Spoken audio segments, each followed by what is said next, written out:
Ngayong araw na ito tayo magagayak pala ng andas na gagamitin mamaya sa mahal na araw na prosesyon. Tayo maglalagay ng ilaw. Tanong naman paano ako maglagay ng ilaw. Kala mo biyasang-biyasa. At siyempre tayo pagkatapos natin maglagay ng ilaw, maglalagay naman tayo ng kurtina sa paikot ng andas.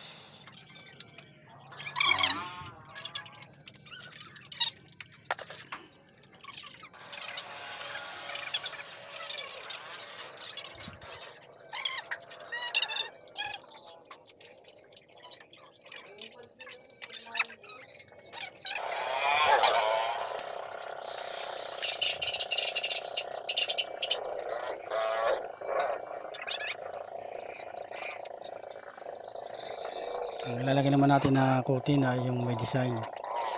Lagyan natin muna yung kurtina, tapos yung susunod natin ay yung may design na kurtina.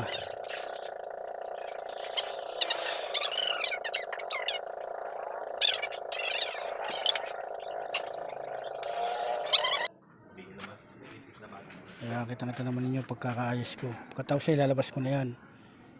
Siyempre, papakita natin nag-aayos ng bulaklak sa si Kuya Amil. Uy, pababangga ito kapitbahay, pati kapitbahay. Pinukuha mo na. Ito nga pala sa alam na, siyempre. Ako dyan ng Ate Monan. Ito pala si Kuya Amil, kung sinong papagawa ng bulaklak. Shout out lang po ninyo ako. Ito po ang kanyang mga design. Yan.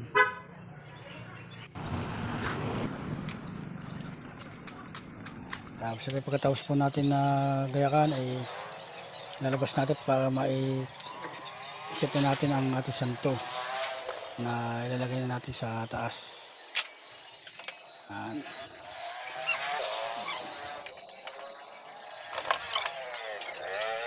Siyempre pagkatapos natin itaas ang santo, kailangan natin lagyan ng tornilyo.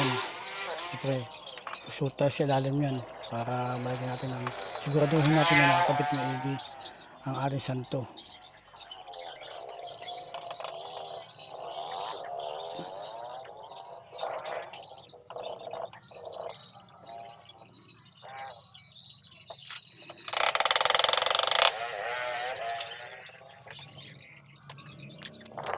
Ayan, susuot tayo sa ilalim at siyempre nalagyan natin ang mga ayos natin na tornilyo sa ilalim para hindi malaglag ang ating santo.